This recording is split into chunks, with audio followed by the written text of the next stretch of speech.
disappear and come back unrecognizable. That's the idea of monk mode.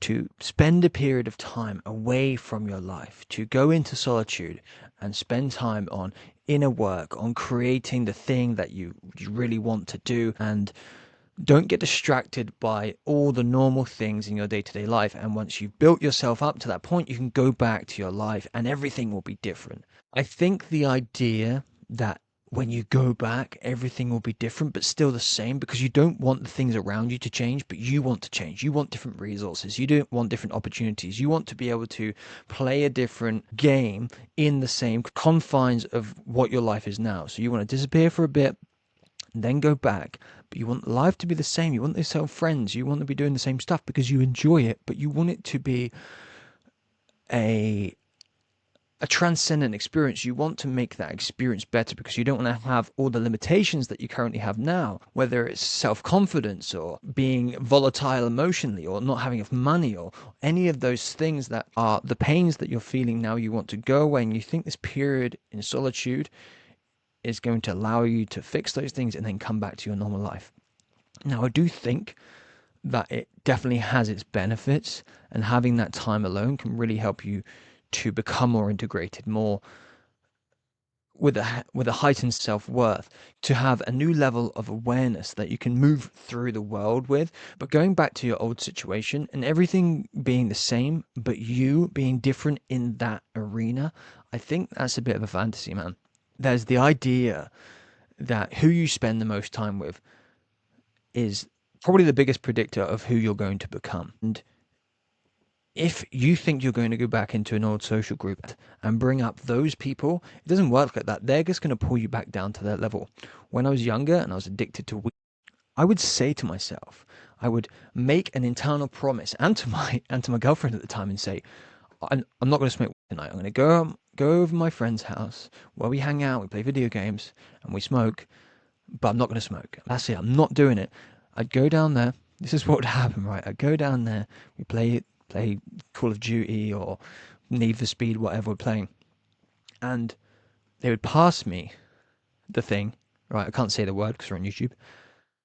They'd pass me it, and I would just take it, and I'd just start smoking it. There was no boundary. There was no fight. It was so automatic because you revert to the unconscious state that you're in when you're around those people. You might have experienced this with family. You might be different with friends or in a work scenario, but when you go back to family, you just you can't seem to express the same level of confidence or worthiness in that environment. The other thing with monk mode is that it basically takes you out of reality. Like, you spend this time in solitude, which I think is great, but at what point are you going to reintegrate back into reality or into society, into your community, into your friendship groups, into your family, into your normal line of work, whatever it is? And how long are you going to have to stay in there? People say like 6 months, like disappear for 6 months and come back unrecognizable. Is 6 months actually long enough to completely change? If you're doing that in an all or nothing way, where it's, I can't really grow, I'm not growing properly in this environment that I'm in right now, so I need to disappear for 6 whole months and then come back and everything will be different. That's a lot of pressure, man. And to do that, to have that all or nothing mentality, is a very addictive way of thinking, actually, because you can easily become addicted to the monk mode experience and think every time that a challenge comes up, every time that you have some trouble in life or things aren't going the way you want, you think, fuck, I need to go and disappear. I need to retract myself out of this situation and work on myself so that I can come back and everything be different.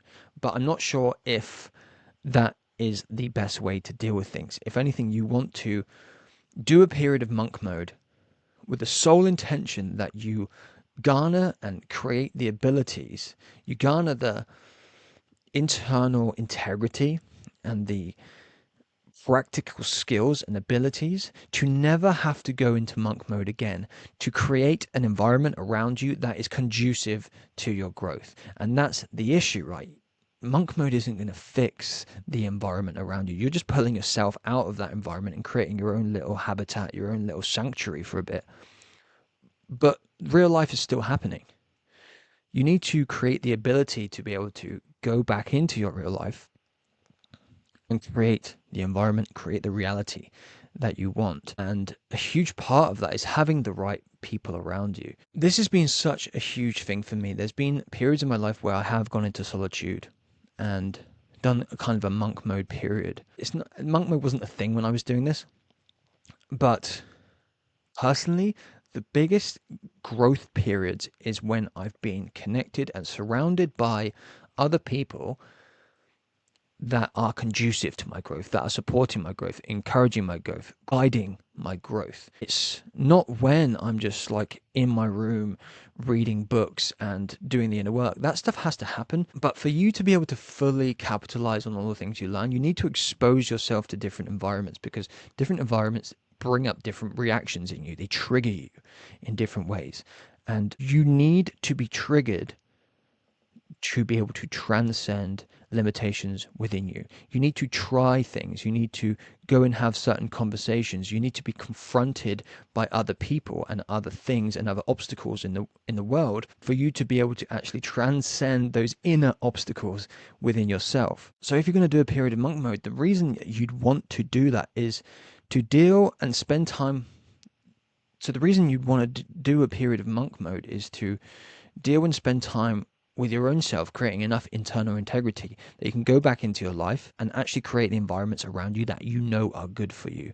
If there's an environment around you now that you think you need to escape to become the person that you want to become, then that environment is never going to be conducive of you continuing to be in that state. What I think is the best way to actually tackle this whole thing is not to have these extended periods of monk mode, but just have periods of solitude in your own life. Like, take time out, a half a day, a few hours here or there, spend an evening out in the woods by yourself, contemplating things, thinking things through, journaling, and then integrate those things back into your life. And you do that continually. It's about creating a lifestyle design, right, that actually works over the long term. You can't just monk mode yourself through your life. It's just this thing where you're kind of escaping from your reality. It might work once or twice. You might want to do this to have that big escalation in growth and to do a lot of inner work. But at some point, you're going to have to come back out and you're going to have to find a system that actually works so you can just live life. Even if you think about the Bible, in the New Testament, Jesus even had to do this. Jesus took time away and he went up on top of the mountain and he communicated with God the Father. He went up there and had conscious communion with his higher self. You could literally call it his higher self. If Jesus was God and God the Father was like a different part of Jesus, then he's literally communicating with his higher self. He had to take that time out in solitude to do that. Now, there's a period in Jesus' life where we don't actually know what happened. Maybe he was doing monk mode. Maybe Jesus was off in Asia. This is one of the theories, right? He might have been in Asia. Maybe he was off in Asia doing monk mode and he came back and then he was able to create the reality around him that he wanted to. But it didn't always go his way. But what he couldn't just run away and do monk mode again. He was in that period and he took those times out of solitude. And it's important for us all to do that. But we have to have that internal integrity to know when that time is, have that awareness to know when we have to pull ourselves out of them from things. But we have to also create the environment around us that is conducive to our growth. And the biggest part of that is the people that are around us. Who you spend time with is who you're going to become. This has been a big thing in my own personal growth. I know a lot of people can relate to this, where you go through this lonely chapter where you started to move away from the old, potentially toxic or just unhealthy, dysfunctional environments that you're in that aren't conducive to your growth. People don't genuinely want the best for you. They don't want you to grow. They don't want you to become a better person. They want you to stick around and spend time with them. And you go through this period of loneliness, of isolation, and it could just be a period of solitude, but it depends how you look at it. Those two are similar things to perceive. If someone stood out there in the middle of a field, you could say, oh, they look lonely, or they're just in solitude. It's a different mindset, it's a different perspective. But going through that period is hard, and I think a lot of people are still finding that it's difficult to find people that genuinely want the best for them, people that are out there doing the thing that they find inspiring, that they actually see as role models. Like, I look at most people and I think, I don't want to be like you. We live in a very sick culture. We poison our bodies, we poison our minds. We live in these disconnected, disconjointed communities. And I think, well, I don't really want to live like this. And that's a big part of the reason I'm creating the community that I'm creating online as part of my Phoenix Growth brand. Is because I personally want to connect with people that are like-minded to me. I don't mean like-minded, like I want them to have all the same views as me. I just want them to be growth-oriented. I want people to genuinely want the best for me, and I want to connect with other people that I can actually engage with in a way that they'll listen and I can listen to them. Like we can have a genuine dialogue and listen to each other's dreams and hopes and deepest fears and say, yeah, man, I totally get it. I understand.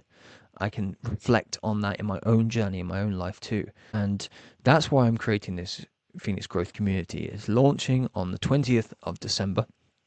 And I've been doing this for a few years now. I was running a nonprofit for a few years and doing lots of online groups, online workshops, online meetings. And the connection that you get, the genuine level of human connection that I think we're all lacking so much in the social media world that we're living in is so incredibly meaningful and fulfilling. You come away from those meetings feeling like you come away from an interaction within the communities feeling like reinvigorated, energized, motivated, inspired, like connected, all those things that you want to feel. You just get that just from connecting with other people. You don't have to read 1,000 books. You don't have to meditate for 1,000 hours. Instead, you just get that from the genuine human connection that we've been biologically built and evolved to thrive upon.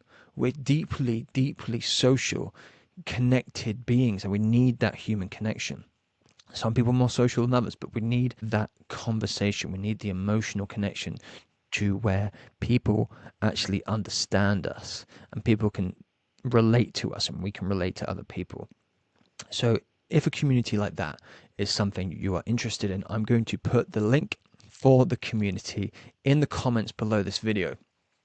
And you can join up and you can find an environment that is conducive to your growth. And if you do monk mode, you can do it as part of the community. So you're not genuinely isolating yourself. And there's going to be people from all around. There's a worldwide community. There's going to be people from all around the world. And this is just one of the blessings, actually, of technology. It has its bad sides and it has its good sides. And it's all down to how you use it, just like anything in life, right? It's all down to how you apply yourself to it. You can allow technology through social media and just to use you and drain your energy and rob you of your sense of genuine connection. Or you can choose to use it in a constructive way that's actually going to connect you with people that you genuinely want to connect with, So I'll leave it there. If you're going to do monk mode, do it with the intention that you'll never have to do it again. And then realize that you can do it for shorter periods of time. But it's otherwise can become a very all or nothing addictive mentality, like, oh, I need to do this whole thing so then I can come back and everything is okay, rather than having a balance. You're jumping from one extreme to the other, and without bringing everything that you have garnered within a monk mode back into your current reality or real life outside of your solitude, and being able to actually adapt your reality around you to what you want, and that is harmonious to who you want to become, then it's just a waste of time. I'll leave it there, and I'll see you at our next meeting.